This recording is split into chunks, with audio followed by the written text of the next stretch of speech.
Sean todos muy bienvenidos a la séptima clase de griego 1 en SET Virtual.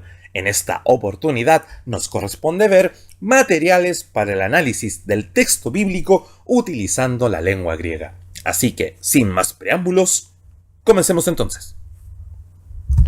Pero también nos corresponde ver un nuevo ejemplo de interpretación, recordando que estos ejemplos son para ir asimilando de mejor manera el uso de esta herramienta. En esta oportunidad leeremos una porción ubicada en la epístola del apóstol Pablo a los Efesios, capítulo 4, verso 8 al 10. Leemos en versión Reina Valera 1960 y dice así: por lo cual dice, subiendo a lo alto, llevó cautiva la cautividad y dio dones a los hombres. Y eso de que subió, ¿qué es sino que también había descendido primero a las partes más bajas de la tierra? El que descendió es el mismo que también subió por encima de todos los cielos para llenarlo todo.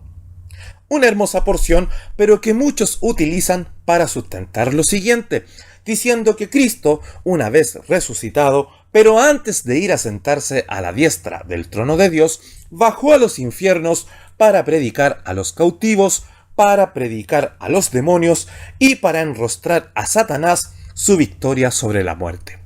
Todo aquello a partir de esta expresión que encontramos en la interrogante, que dice que Cristo había descendido primero a las partes más bajas de la tierra, interpretando como esas partes más bajas de la tierra el infierno mismo. Pero vamos a ver cómo nuestro griego bíblico nos ayuda a llegar a una interpretación con el menor grado de error posible. Continuemos. Como ha sido nuestro proceder, tenemos la misma porción, pero en lengua griega. Y hemos destacado en rojo aquellas expresiones que nos ayudarán para nuestro análisis. Usted ya las lee con facilidad, también reconoce preposiciones, así que téngalas presentes a la hora de utilizarlas en nuestro análisis. Continuamos. Hay dos posibles interpretaciones para esta porción de Efesios. La primera postula que es un paralelo con Filipenses capítulo 2, versos 5 al 11. ¿Qué dice Filipenses capítulo 2, versos 5 al 11? Dice que Cristo, siendo en forma de Dios, no tuvo en estima el ser igual a Dios como cosa a que aferrarse, sino que se despojó a sí mismo, tomando forma de siervo, hecho semejante a los hombres, y en esa condición de hombre se humilló a sí mismo, haciéndose obediente hasta la muerte y muerte de cruz. Sabemos que Cristo tiene naturaleza eterna, pero que no tuvo en estima el ser igual a Dios, sino que, ¿qué hizo? Se despojó a sí mismo, y en ese despojamiento tomó semejanza de hombre. Y en eso que fue semejanza de hombre, se hizo siervo. ¿Qué está diciendo Pablo ahí en Filipenses? Que Cristo, de naturaleza eterna, se humilló al tomar forma de hombre. Él pudo haber sido un emperador, un rey. Igualmente es una humillación tomar forma de hombre. Pero en eso que ya se humilló tomando forma de hombre, también se hizo siervo y se hizo obediente hasta morir en la cruz. Pero a partir de esa humillación, que es hacerse hombre, que es bajar desde su eterna gloria a este mundo, el Señor también lo levantó y le dio un nombre sobre todo nombre. Así que el énfasis de Pablo está en la humillación de Cristo al bajar a este mundo, despojándose de su gloria eterna. Y la segunda posibilidad de interpretación es considerarlo como una referencia ilustrativa del inframundo griego. Así que veremos si nuestro análisis calza en una de estas dos posibles interpretaciones. Sigamos entonces. Hay que tener en consideración también un todo de la epístola a los Efesios. Pablo en esta epístola ha estado tratando de las cualidades de los miembros de la Iglesia de Cristo. Ahora habla de sus funciones en la Iglesia. Pablo trata un gran tema en la epístola a los Efesios, que es la iglesia. Y en el capítulo 1 hablará de la procedencia de la iglesia. Dirá que la iglesia estuvo pensada por el Padre antes de la fundación del mundo, pero que fue materializada por Cristo, y una vez que Cristo la materializó, es sostenida por el Santo Espíritu. Así que en el capítulo 1, Pablo habla de la procedencia de la iglesia. Ya en el capítulo 2, Pablo hablará de quienes componen la iglesia y dirá que la compone toda la realidad humana, tanto el mundo judío como el mundo gentil. Y ya en el capítulo 3 hablará de qué tiene que hacer la iglesia. Y la iglesia tiene que dar a conocer el misterio que ya no es misterio, es decir, todo lo que Dios obró para traer a Cristo, traer el Evangelio y sacar a la luz y florecer su iglesia. Habiendo entendido lo que Pablo dice en el capítulo 1, 2 y 3, ya en el capítulo 4 Pablo habla de las funciones que hay en la iglesia y quienes pertenecen a ella. Y ya en el capítulo 4 comienza por establecer lo que era para él una verdad esencial, que todo lo bueno que pueda tener una persona es don de la gracia de Cristo. Nosotros que sabemos la procedencia de la iglesia, pensada por el Padre, materializada por el Hijo, sostenida por el Santo Espíritu, que es la argumentativa del capítulo 1. Nosotros sí sabemos que la iglesia es compuesta por judíos y gentiles.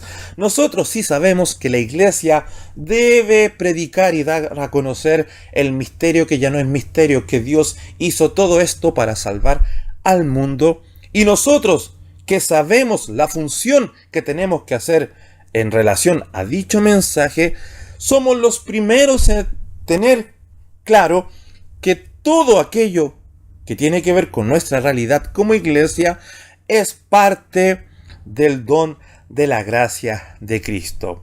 Y para probar su idea, este argumento que Pablo viene arrastrando, cita una variante muy significativa del Salmo 68:18. Él ocupará el Salmo 68:18 y le hará una variación, una variante para poder sustentar su argumentativa. ¿Qué dice el Salmo 68:18?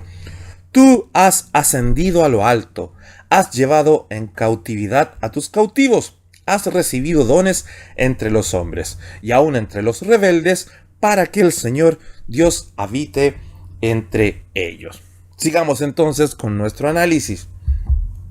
Este salmo describe la vuelta de un rey conquistador que, primero, asciende a las alturas, es decir, escala la carretera empinada del monte de Sión por las calles de la santa ciudad. Entonces, eso desemboca en lo siguiente. Le sigue una columna impresionante de cautivos de guerra, es decir, desfila por las calles con sus prisioneros encadenados, que son la prueba de su poder conquistador. Y ambas ideas que acabamos de leer en estos dos primeros párrafos, ¿qué significan en la tercera? Y aquí viene la diferencia. El Salmo habla a continuación de los dones que recibe el conquistador a su vuelta. Es decir, como dice el primer párrafo, hay alguien que escala la carretera empinada del monte de Sión por las calles de la santa ciudad. ¿Y quién es ese rey conquistador que habla este Salmo 68:18? Que asciende por la carretera empinada del monte de Sión y que se pasea por las calles de la santa ciudad. Es Dios mismo en su labor de conquistador.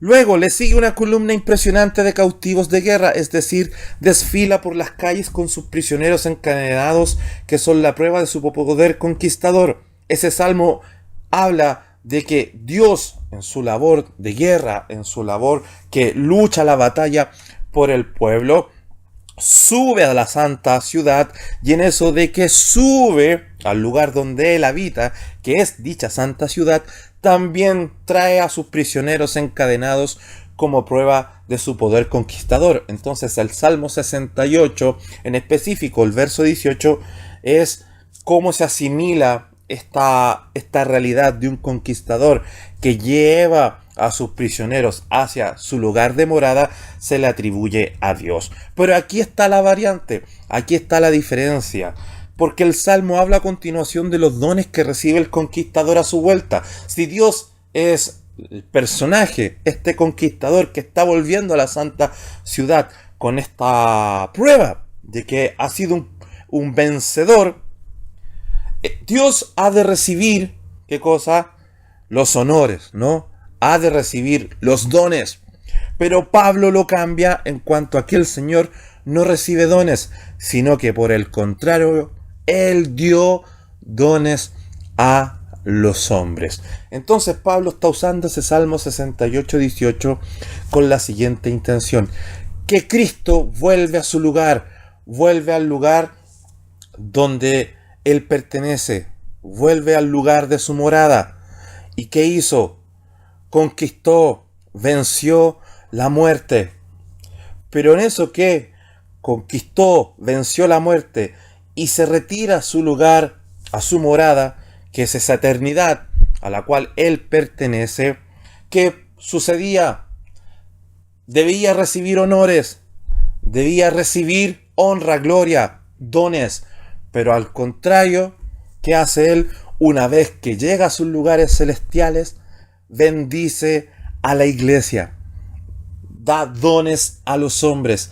Él nos dio la posibilidad de ser ministros, de ser predicadores, de ser maestros, apóstoles, evangelistas, que es lo que va a seguir desarrollando en el capítulo 4, en específico el verso 11. Entonces, Pablo usa este Salmo 68:18 aplicándolo a la encarnación de Cristo, eso de que bajó, se humilló, pero en eso que se humilló, venció, conquistó la muerte, se devuelve a su lugar de procedencia, a su morada, y allá ciertamente me imagino que recibe dones, recibe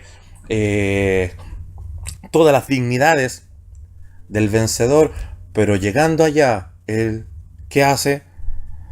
Reparte dones a los hombres. Llegando allá nos dio de partida al Santo Espíritu, por ejemplo.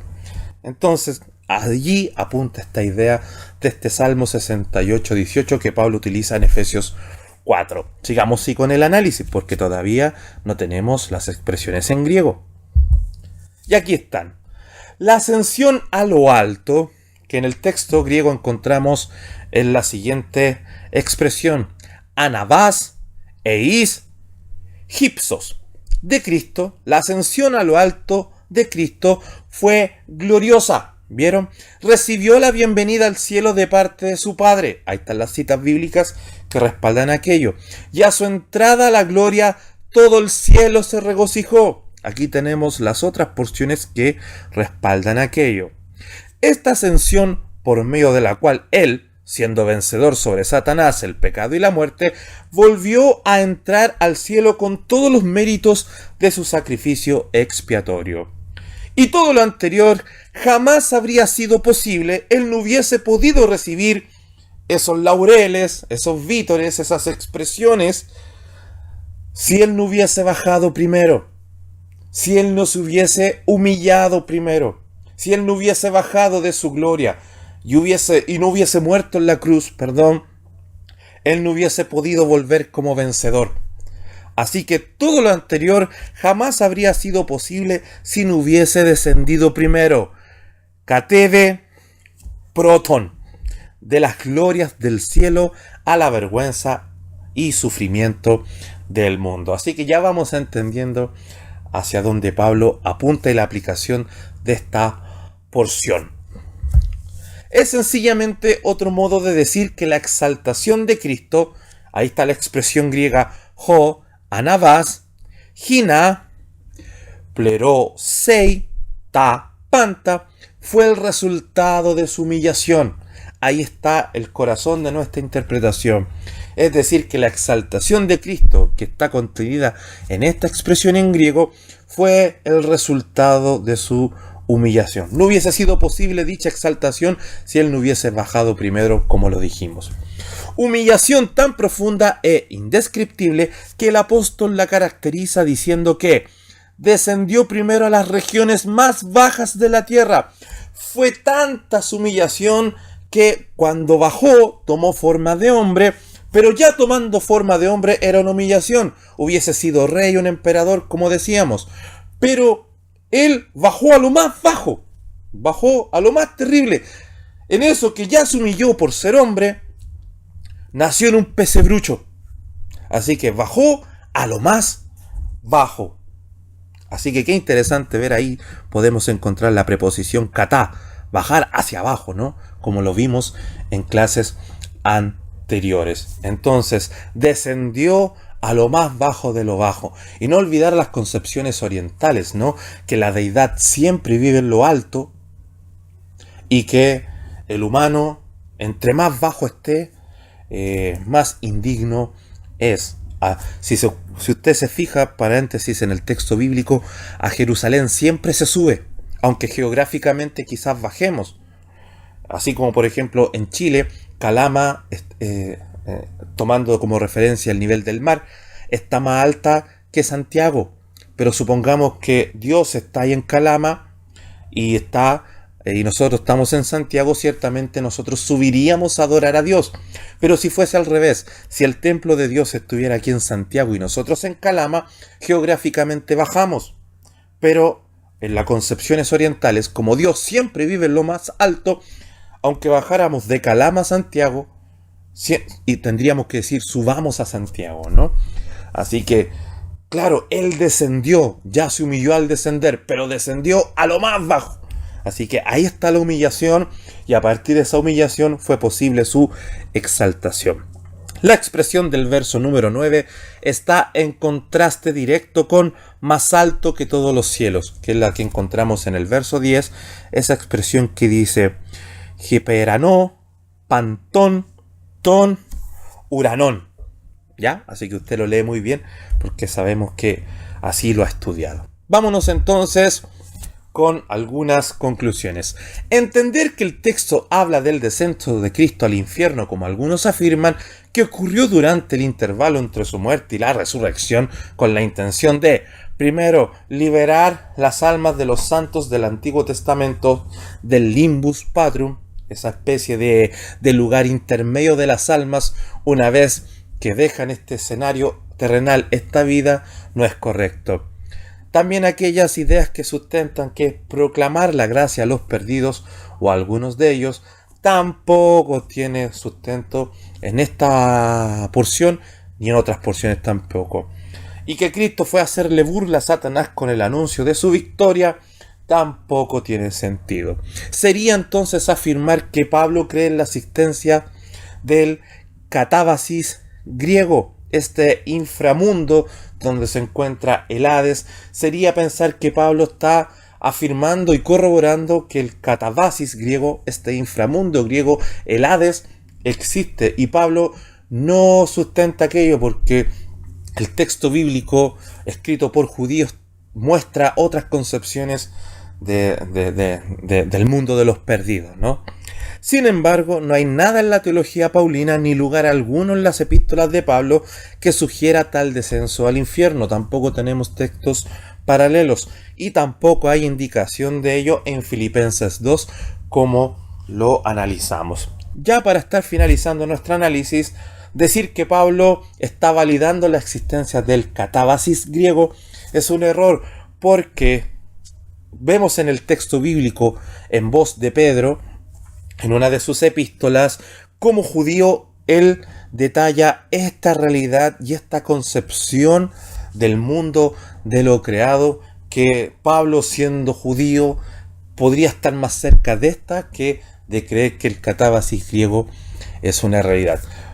En la epístola del apóstol Pedro encontramos que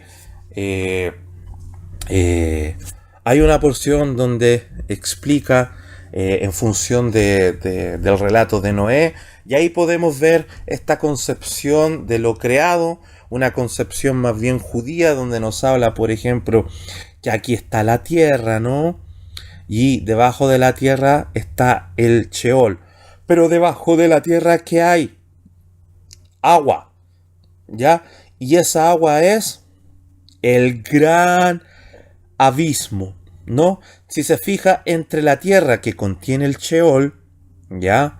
Y este gran abismo tenemos los cimientos que sustentan, que mantienen firme a la tierra, ¿no? Son como los pilares de la tierra.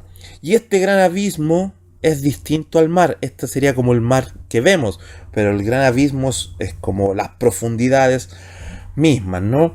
Y nótese que ellos creían que aquí en los cielos se contenía agua, y el Señor, cuando hacía llover, abría las ventanas de los cielos, por eso caía agua. Por eso en el relato del Génesis dice que separó las aguas, ¿de qué? De las aguas.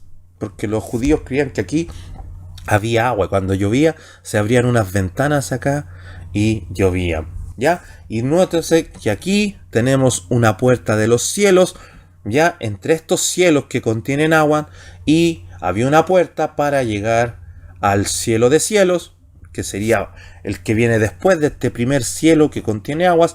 Vendría un segundo cielo, ya, y finalmente un tercer cielo. Por eso Pablo dirá que él conoce a uno que llegó al tercer cielo, que sería donde habita Dios.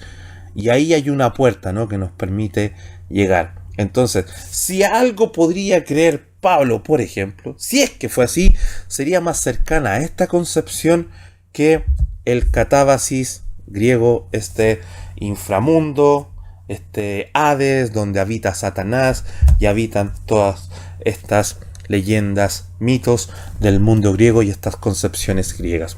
Así que el texto, creo yo, en una interpretación más real conforme al todo del pensar paulino y del Nuevo Testamento, no nos da para pensar que Cristo bajó a los infiernos a predicar en ese intervalo de tiempo en que resucitó, pero todavía no subía al trono de Dios a sentarse a su diestra, o bien un intervalo anterior que fue durante esos 3 días que él estuvo muerto, ¿no? Y que sabemos que posterior al tercer día de su muerte resucitó, ¿ya? Así que no da el texto para aquello. Vámonos entonces con materiales para griego, y me refiero a materiales que nos van a ayudar a nuestro análisis del texto bíblico utilizando la lengua griega. Para tener una mejor comprensión y a la vez interpretación del griego bíblico, en nuestro idioma existe una amplia gama de herramientas, y en esta oportunidad yo les voy a presentar esas herramientas.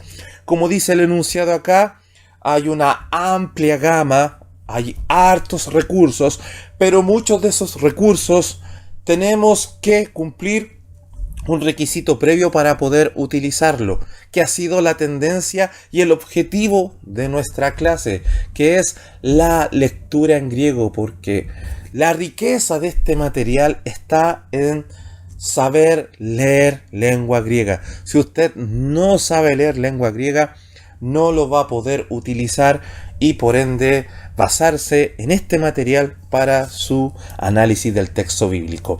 Pero nosotros ya estamos en buen pie, ya sabemos leer, sabemos transliterar, reconocer palabras con fondo teológico y también reconocer preposiciones, así que yo creo que estamos en un momento de la asignatura donde ya podemos utilizar estas herramientas, este material que nos ayudan a nuestros análisis. Así que vamos conociendo estas herramientas, y ya en una clase posterior las utilizaremos, pero considero que es mejor conocerlas, asimilarlas, diferenciarlas para su posterior uso en nuestra clase. Entre estas herramientas tenemos diccionarios español-griego, es decir, usted va a encontrar expresión en español y encontrará su equivalente en griego, y viceversa. Hay diccionarios que usted tiene que saber leer griego para buscar la palabra en griego y tendrá sus equivalencias en español. Luego tenemos diccionarios teológicos español-griego. Esto ya es un poquito más avanzado. Usted va a estos diccionarios que están en español, ¿ya? Y le dará las equivalencias en griego, pero ya viene con un filtro teológico, viene con una interpretación teológica por parte de sus autores, ¿no? Así que usted irá al español, buscará su palabra en español, le dirá cómo es en griego esa palabra o varias palabras en griego que pueden ayudar o que están relacionadas a dicha palabra en español, pero con un fondo teológico, con una interpretación teológica, con una investigación teológica que proponen los autores. Y viceversa, pues tenemos diccionarios teológicos que vamos al griego, buscamos la palabra en griego, tenemos que saber leer griego para buscarla, y nos dará las posibles traducciones o las posibles expresiones en español equivalentes para esa expresión en griego, pero también con un filtro teológico, con una investigación teológica, con una propuesta teológica a qué se está refiriendo, ¿ya? Tenemos también diccionario de palabras originales. Esos también por lo general están en griego. Ahí se trabaja con ¿qué? Con el infinitivo, con la palabra no conjugada. ¿Se acuerdan que hacíamos mención de aquello en clases anteriores?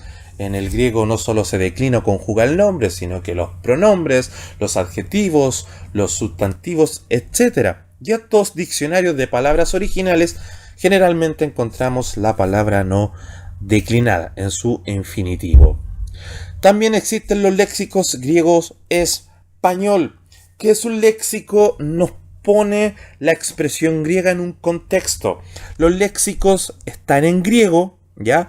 Y en eso que están en griego nos ofrece distintas posibilidades en español, pero dentro de un contexto. Por ejemplo, usted irá a un léxico griego y encontrará la palabra logos, que nosotros ya la hemos estudiado, pero en el texto bíblico logos aparece en innumerables veces, y dijimos que logos, paracletos, etcétera, tiene más de una posibilidad. Entonces estos léxicos nos enmarcan esas posibilidades. Si vamos y buscamos logos y nos dice logos, refiérase a palabra, y nos pone todos los versículos donde hace mención y logos se está utilizando en esa forma como palabra. Pero dijimos que logos también puede ser conocimiento, y dice logos, pero cuando refiere a conocimiento en estas otras porciones de las escrituras. Entonces nos enmarca cuando una palabra tiene más de una posibilidad de traducción,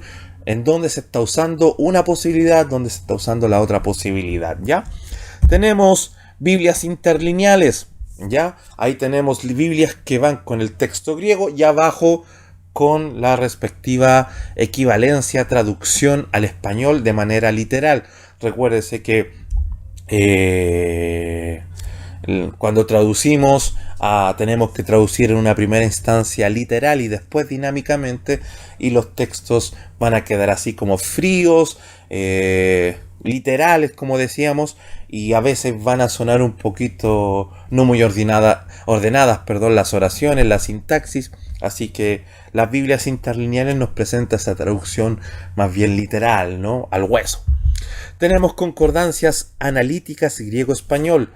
Estas concordancias analíticas nos presentan la declinación de las palabras. Yo les dije que en el griego no solo se declinan los verbos, sino los sustantivos, los adjetivos, los pronombres, ¿ya? Y esa declinación obedece a algo, ¿no? Nosotros cuando conjugamos el verbo decimos, cuando está con la siguiente terminación, está en pasado, una terminación diferente estará en presente, y una tercera terminación nos dirá que está en futuro, ¿ya? Así que las concordancias analíticas nos plantean cómo está declinada la palabra. Nos dirá esta palabra está en presente, aoristo, voz activa, etc. ¿No? Nos planteará la conjugación, cómo está una determinada palabra, cómo está declinada. Tenemos manuales de gramática, sintaxis. Recuérdense que en el texto bíblico, en los manuscritos más antiguos, tenemos todo con mayúscula, todos en minúscula, sin puntos, sin comas, sin signos de interrogación, sin exclamación. Y usted dirá, ¿cómo entonces en el mismo texto que estábamos usando para nuestro ejercicio interpretativo hay un símbolo de interrogación, de exclamación? ¿Y cómo saber que está preguntando? ¿Cómo saber si está exclamando, si no hay puntos, si no hay coma? Bueno, el orden de la sintaxis nos da esa posibilidad de cuándo es interrogante, cuándo es afirmación, etcétera, ¿no? Y obviamente tenemos los softwares de traducción o para traducción, que son las herramientas más avanzadas y que casi todos incluyen todo este tipo de material. Los software es esa la ventaja, ¿no? Como todos sabemos, que incluye en una sola herramienta todas las anteriormente mencionadas, y aprovechando también hay comentarios bíblicos de autores connotados, tenemos mapas, etcétera. Así que vámonos a revisar entonces cada una de estas alternativas. Yo les presentaba diccionarios español-griego. Usted va al español, usted va y busca la palabra en español y le planteará todas las posibilidades que esa palabra en español les da el griego, ¿no?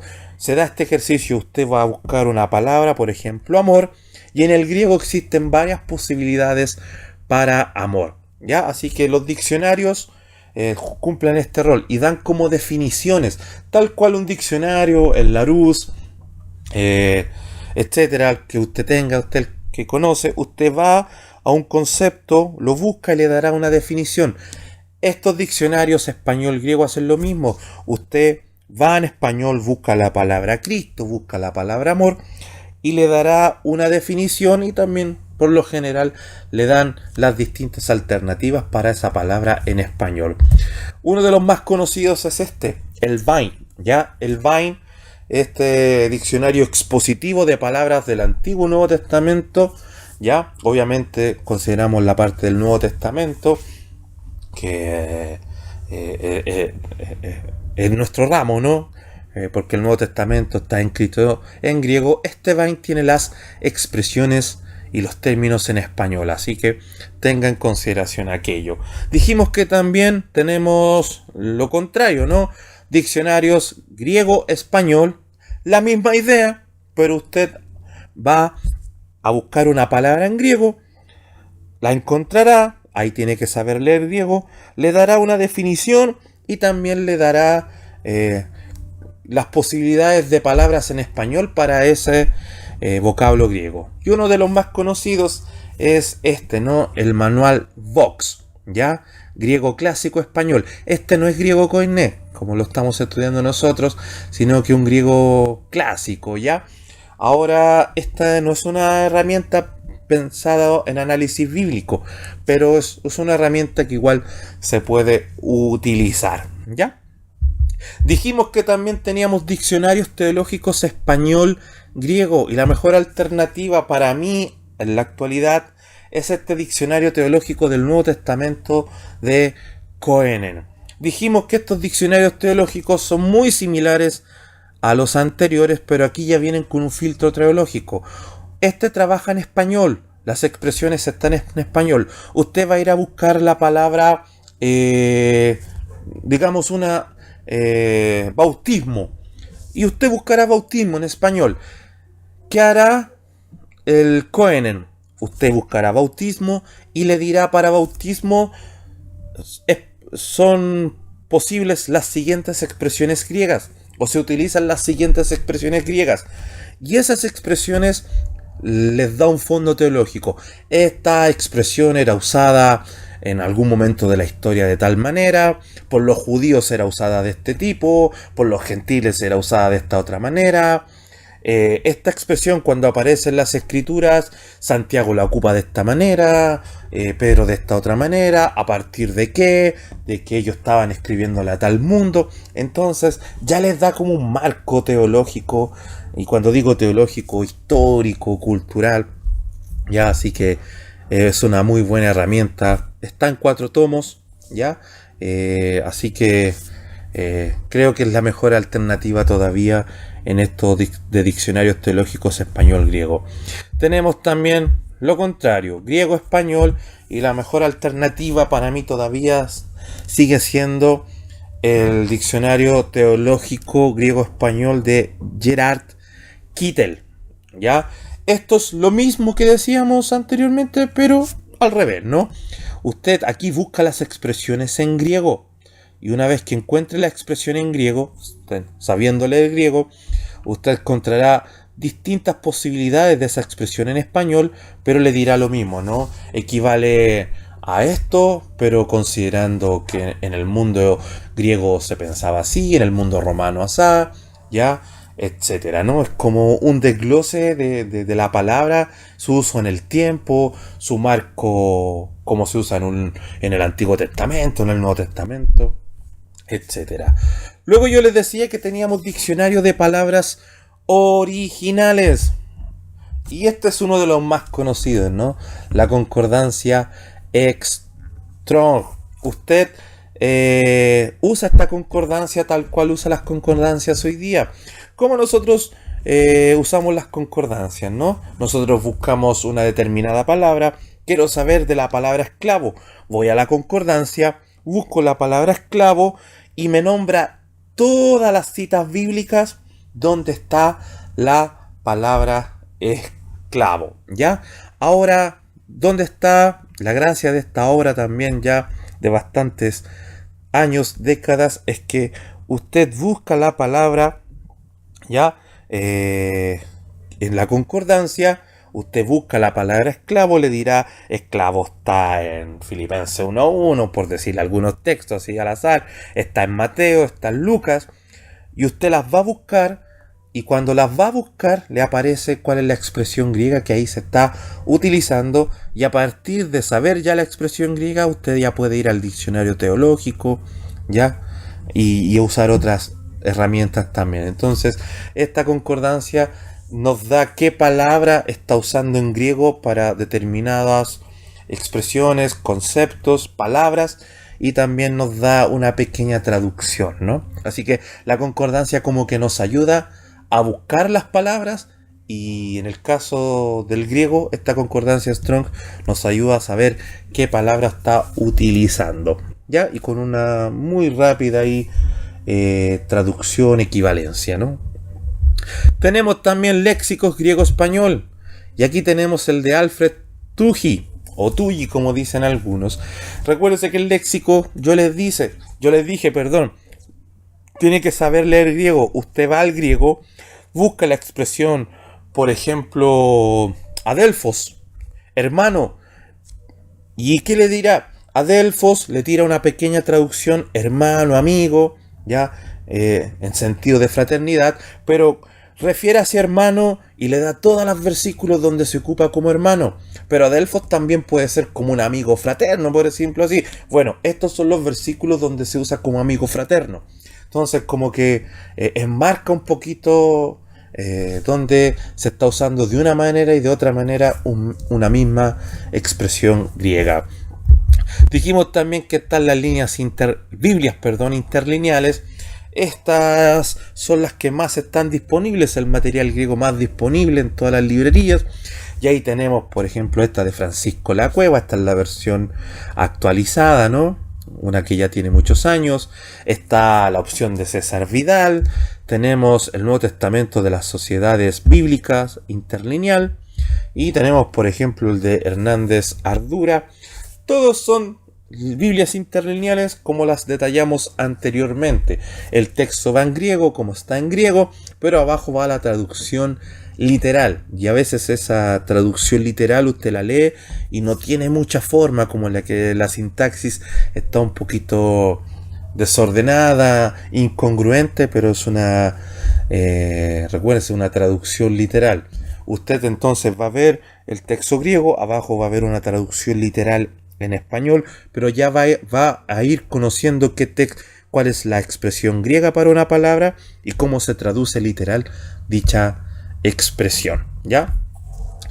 Dijimos también que teníamos las concordancias analíticas griego-español, y creo que la más famosa también y una de las mejores es la de Alfred Tully. ¿Qué es la concordancia analítica? Yo les dije, ¿no?, que las palabras están conjugadas, las palabras están declinadas, pero nosotros, ¿cómo está esta palabra? ¿Estará en pasado? ¿Estará en presente? ¿Estará en futuro? Esta concordancia analítica se lo dice. Usted busca una palabra, doulos es el infinitivo, a veces aparece douloi conjugada. Bueno, douloi es una conjugación de doulos, pero douloi, ¿cómo estará conjugada? Y ahí le dirá, ¿no?, pasado, presente, sustantivo, es adverbio, es artículo, es pronombre y está en futuro, indicativo, presente simple, presente continuo. Ahí le dice esta concordancia cómo está declinada. Luego tenemos los manuales de gramática y sintaxis. Dijimos que todo de corrido, sin puntos, sin coma, y cómo saber cuando hay una afirmación, una interrogación a partir de la sintaxis.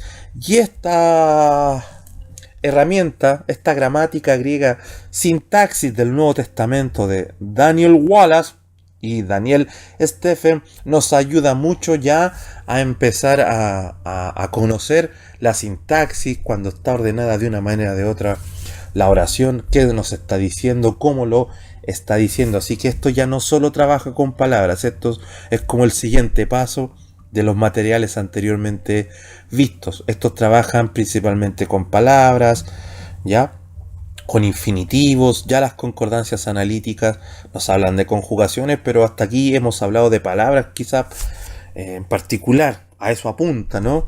Pero ya esta gramática, sintaxis, nos mete al mundo de las oraciones, etcétera.